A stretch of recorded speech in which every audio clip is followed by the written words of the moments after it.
बिस्मिल्लाहिर्रहमानिर्रहीम। अस्सलामु अलैकुम मेरे प्यारे दोस्तों। उम्मीद करती हूँ कि आप सब खैर आफियत से होंगे इंशाअल्लाह। शुरू करते हैं दुरूद और सलाम के साथ सल्लल्लाहु अलैहि व आलिहि वसल्लम। अपनी आज की वीडियो में मैं बात करूंगी मुसीबत पर रोना। चुनांचे हर इंसान की फितरत में ये बात रख दी गई है कि जब इस पर कोई मुसीबत परेशानी आती है तो वो रो पड़ता है। मिसाल के तौर पर तालिब इल्म इम्तहान में फेल हो जाए तो रोता है। चुनांचे कितने लोगों को हमने इस वजह से रोते हुए देखा है।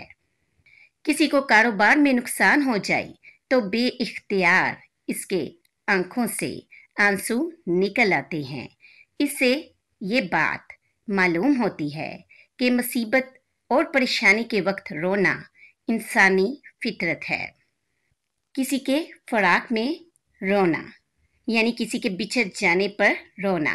चुनांचे नबी पाक सल्लल्लाहु अलैहि व आलिहि वसल्लम के बेटे सैयदना इब्राहीम रज़ी अल्लाह अन्हा की वफ़ात होने लगी तो आप सल्लल्लाहु अलैहि व आलिहि वसल्लम की मुबारक आंखों से आंसू बह पड़े। हज़रत अब्दुर्रहमान बिन औफ रज़ी अल्लाह अन्हा ने अर्ज किया, या रसूल अल्लाह, आप भी रो रहे हैं? इस पर नबी अलैहिस्सलाम ने फरमाया, ए इब्ने औफ, ये तो रहमत की वजह से है। फिर आप सल्लल्लाहु अलैहि व आलिहि वसल्लम ने फरमाया, यकीनन आंख रो रही है, दिल मगमूम है। यानी जब इंसान गमज़दा होता है या उसके अपने कोई इससे बिछड़ रहे होते हैं या किसी का अपना कोई वफात पा जाता है तो इस मौका पर आंसू आना रोना एक फितरी अमल है। यानी ये बात इंसान के इख्तियार में नहीं है, ये इंसान की फितरत में है। जब वो परेशान और तकलीफ में मुब्तला होता है तो उसकी आंखों से आंसू जारी हो जाते हैं।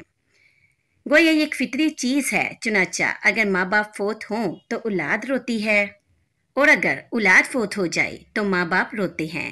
जिस माँ का बच्चा फोत हो जाए तो उसको रुलाने के लिए किसी मरसिया ख्वाह की ज़रूरत नहीं होती। वो दुख दर्द और गम की वजह से खुद ही रो रही होती है। चुनांचे हज़रत यकूब अलैहिस्सलाम भी हज़रत यूसुफ अलैहिस्सलाम की जुदाई में रोते रहे। इतना रोए, इतना ज़्यादा रोए कि इनकी आंखें सफ़ेद हो गई और इनकी बनाई चली गई। चुनांचे अरशाद बारी ताला है तर्जमा, और इनकी दोनों आंखें सदमे से रोते रोते सफ़ेद पड़ गई थी और वह दिल ही दिल में घुटे जाते थे। यहाँ एक सवाल पैदा होता है कि एक नबी का दिल कम अज़ कम इतना बड़ा तो होना चाहिए कि वो इस गम को बर्दाश्त कर सके। हज़रत यकूब अलैहिस्सलाम ने इस गम को बर्दाश्त क्यों ना कर लिया? अब ये सवाल पैदा होता है। गौर से सुनिएगा और तवज्जो फरमाइएगा। इसका जवाब ये दिया जाता है कि हज़रत यकूब अलैहिस्सलाम का रोना दो वजह से था। गौर से सुनिएगा, गौर से सुनने वाली बात है। एक तो इस वजह से कि वो समझते थे कि मेरे बेटे को अल्लाह पाक ने जन्नती हुस्न का नमूना अता फरमाया है। चुनांचे बाद में इसका इतराफ़ तो जुलेखा की मेहमान औरतों ने भी किया था और बेख्तियार पुकार उठी थी, ये शख्स कोई इंसान नहीं है, एक काबिल तकरीम फरिश्ते के सिवा ये कुछ और नहीं हो सकता। और जब जन्नती हुस्न का नमूना इनसे जुदा कर दिया गया तो ये इसकी जुदाई में रोया करते थे। और इसकी दूसरी वजह ये भी थी कि चूंकि हज़रत यूसुफ अलैहिस्सलाम बचपन में ही इनसे जुदा होकर बिछड़ गए थे, इस वक्त तक वो इनको ईमान की सही तलकीन भी नहीं कर सके थे और इनके वालिद इस वजह से ये सोचते थे कि मालूम नहीं मेरा बेटा किस हाल में दुनिया से रुखसत होगा, इस वजह से रोते थे। और यही तो वजह है कि जब खुशखबरी देने वाले ने आकर हज़रत यकूब अलैहिस्सलाम को ये बताया कि आपके बेटे हज़रत यूसुफ अलैहिस्सलाम जिंदा हैं, तो उन्होंने पहली बात यही पूछी कि तूने इनको किस दीन पर पाया। और जब इसने कहा कि मैंने इनको दीन इस्लाम पर पाया, तो वो फरमाने लगे, तर्जमा, ए मेरे रब, ए मेरे रब की नेमत मुझ पर मुकम्मल हो गई, क्योंकि मेरा बेटा भी सलामत है और इसका दीन भी सलामत है। इससे मालूम होता है कि फराक में लोग रोया करते हैं। अब बात करते हैं कौन कितना रोया। हजरत आदम अलैहिस्सलाम अल्लाह रब्बुल इज़्ज़त के सामने अपनी भूल पर 200 साल तक रोते रहे। हजरत दाऊद अलैहिस्सलाम 40 दिन तक रोए। हजरत हसन बसरी रहमतुल्लाह अलैह इतना रोते थे कि इनके आंसू जमीन पर गिरने लग जाते थे, और इतने आंसू जमीन पर गिरते थे कि इस जगह पर पानी की वजह से घास उग जाया करती थी। राबिया बसरिया अलैहिस्सलाम रहमतुल्लाह अलैह एक मर्तबा, मुझे कहना था राबिया बसरिया रहमतुल्लाह अलैह एक मर्तबा मनाजात में रोती रही और अपने आंसू जमीन पर फेंकती रही। जब मनाजात करके उठी तो आने वाले बंदे ने आकर पूछा कि आपने इस जगह पर वजू किया है। आंसुओं का इतना पानी था कि देखने वाले ने इसका वजू का पानी समझा। वो कहने लगी, ये तो मेरे रोने के आंसू हैं। वो कहने लगे, मैंने इससे पहले कभी आंसुओं का पानी बहते हुए नहीं देखा था। एक मर्तबा इनको बुना हुआ मुर्ग खाने के लिए पेश किया गया तो वो रोने लग गई। खाना लाने वाले ने कहा, अम्मा, इसमें रोने वाली क्या बात है? कहने लगी, रोने की बात ये है कि इस मुर्गे को पहले ज़िबाह करके इसकी जान निकाली गई, फिर आग पर इसको भुना गया। अगर राबिया को क़यामत के दिन माफ़ी ना मिली तो इसे तो जिंदा हालत में जहन्नुम में भुना जाएगा। चुनांचे उलमा इकराम ने लिखा है कि जो इंसान दुनिया में गुनाहों पर शर्मिंदा होगा, अल्लाह रब्बुल इज़्ज़त इसको क़यामत के दिन शर्मिंदा नहीं फरमाएंगे। जो इंसान दुनिया में अल्लाह रब्बुल इज़्ज़त की मोहब्बत में रोएगा, अल्लाह रब्बुल इज़्ज़त क़यामत के दिन इसको अपने दीदार से महरूम नहीं फरमाएंगे। इसलिए हमें चाहिए कि एक तो हम अपने गुनाहों को याद करके रोएं, जहन्नुम से पनाह मांगें और गुनाहों से बचते रहें, और अल्लाह पाक से माफ़ी तलब करें कि ए अल्लाह पाक, हमें जहन्नुम से बचा दीजिए, हम पर जहन्नुम की आग हराम फरमा दीजिए। और दूसरा ये कि अल्लाह पाक की मोहब्बत में रोएं और अल्लाह के हुज़ूर ये इस्तदा कीजिए कि अल्लाह पाक, हम आपसे आप ही को चाहते हैं, हम आपकी रहमतें और बरकतें हासिल करना चाहते हैं, हम पर अपनी रहमतें और बरकतें नाजिल फरमाइए। जो बंदा अल्लाह की मोहब्बत में रोएगा, इंशाअल्लाह वो क़यामत के दिन अल्लाह के दुश्मनों में खड़ा नहीं किया जाएगा। अजीब बात, हमारे हजरात 2 दुआएं मांगा करते थे और दोनों दुआएं बड़ी अजीब हैं। एक दुआ तो ये है कि अल्लाह पाक, आपने फरमाया कि तुम मुझसे मोहब्बत करो और कुफार से दुश्मनी रखो, चुनांचे हमने तेरे लिए कुफर से और कफार के तरीकों से अदावत पैदा कर ली। अब इसके नतीजे में हमें इन दुश्मनों के साथ जहन्नुम में इकट्ठा ना फरमा देना। बाज़ उलमा ने एक और अजीब दुआ मांगी है। चुनांचा मैदान अरफात में एक बुजुर्ग यूं कह रहे थे, ए अल्लाह पाक, काफर कसम खाकर कहते हैं कि मरने के बाद दोबारा जिंदा होना गलत है, और हम कसम खाकर कहते हैं कि मरने के बाद हम जिंदा होंगे, आपके हुजूर पेश होंगे। इनकी और हमारी किस्म आपस में मुतजाद है, उलट है। जब दोनों ने मुख्तलिफ कस्में खाई हैं तो हमें इनके साथ जहन्नुम में एक जगह पर इकट्ठा ना फरमाना, क्योंकि इनकी और हमारी कसम आपस में बिल्कुल मुख्तलिफ है। हम इस बात पर यकीन रखते हैं कि अल्लाह पाक एक है और मरने के बाद हम दोबारा उठाए जाएंगे, और वो इसके मुतजाद इस बात पर यकीन रखते हैं कि वो मरने के बाद दोबारा نہیں اٹھائے جائیں گے۔ ہمیں بھی اپنے رب پاک سے معافی مانگنی چاہیے کہ اللہ پاک ہم آپ سے اپنے گناہوں کی سچی معافی مانگتے ہیں، سچی معافی چاہتے ہیں۔ آپ ہمارے گناہوں کو معاف فرما دیجئے اور ہمیں جہنم کی آگ سے بچا لیجئے۔ اب بات کرتے ہیں بد دعا پر۔ دیکھیے، مثال کے طور پر ماں کو بیٹے سے اتنا پیار ہوتا ہے کہ وہ اپنے بیٹے کے خلاف کسی کی زبان سے کوئی ایک لفظ سننا برداشت نہیں کر سکتی۔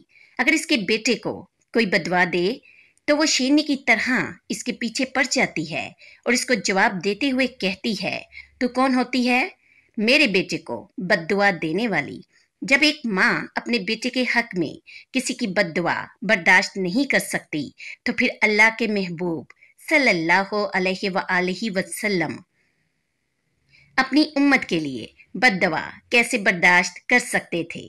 حدیث پاک میں آتا ہے، کعب بن اجرا رضی اللہ عنہ کہتے ہیں کہ ایک مرتبہ نبی پاک صلی اللہ علیہ وآلہ وسلم نے ارشاد فرمایا کہ ممبر کے قریب ہو جاؤ۔ ہم لوگ حاضر ہو گئے۔ جب حضور صلی اللہ علیہ وآلہ وسلم نے ممبر کے پہلے درجے پر قدم رکھا تو فرمایا آمین۔ جب دوسرے پر قدم رکھا تو پھر آپ صلی اللہ علیہ وآلہ وسلم نے فرمایا آمین۔ جب تیسرے پر قدم رکھا تو پھر آپ صلی اللہ علیہ وآلہ وسلم نے فرمایا آمین۔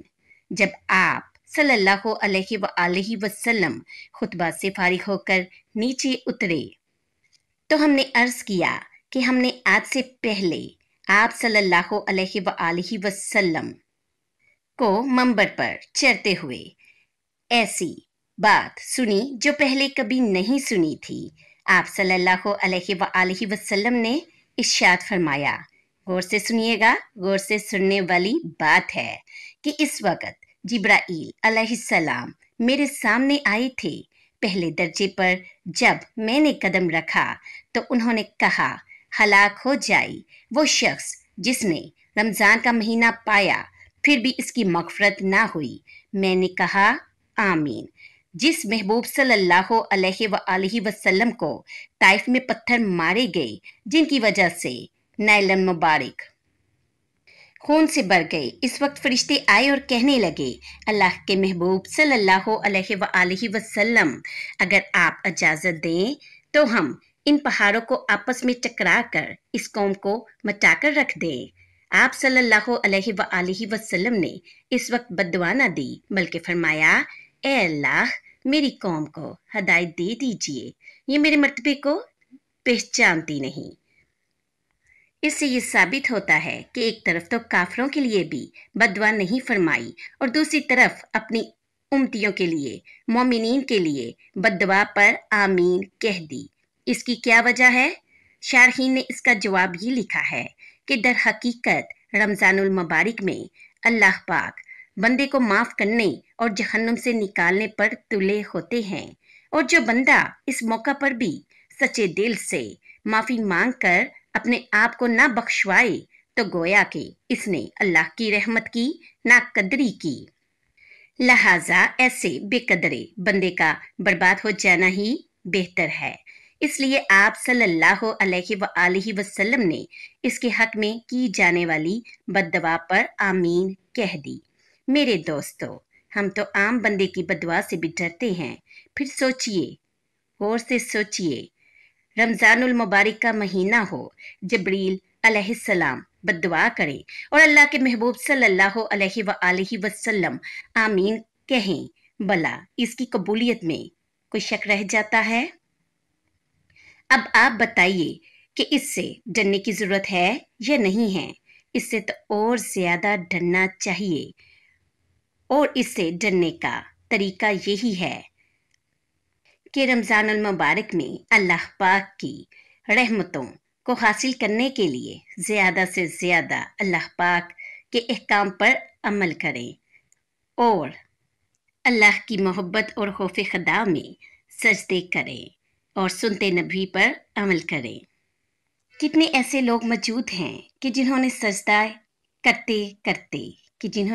کرتے کرتے اپنے بال سفید کر لیے، किसी का कोई सजदा तो अल्लाह के यहाँ मकबूल होगा।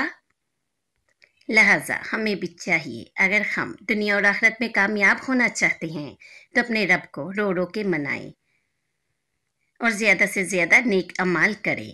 और रमज़ानुल मुबारक में भी हमें कोशिश करनी है और कोशिश करनी चाहिए कि हमें महबूब सल्लल्लाहु अलैहि वसल्लम की बद्दुआ नसीब ना हो जाए, जब तक परवरदिगार हमें जहन्नुम से बरी ना फरमा दे। जब इस नीयत और जज्बे से दुआ मांगेंगे तो यकीनन अल्लाह की रहमतें मतवज्जा होंगी, अल्लाह की बरकतें नसीब हो जाएंगी। परवरदिगार हम सब की मागफरत फरमाए और बख्शाए और हम सब लोगों के घरों पर अपनी रहमतें पहुंचाए। आमीन। उम्मीद करती हूँ आज की वीडियो आपको समझ में आई होगी, क्योंकि दीन समझने और सीखने का नाम है और अमल पैरा होना बहुत ज़रूरी है। जिन लोगों ने दीन को सीखा, समझा और उस पर अमल पैरा हुए, वही लोग दुनिया और आखिरत में कामयाब हैं। अल्लाह पाक हम सबको हदायत की तौफीक अता फरमाए। आमीन। मिलती हूँ फिर नई वीडियो के साथ। अपनी दुआओं में मुझे याद रखिएगा। अल्लाह हाफिज़।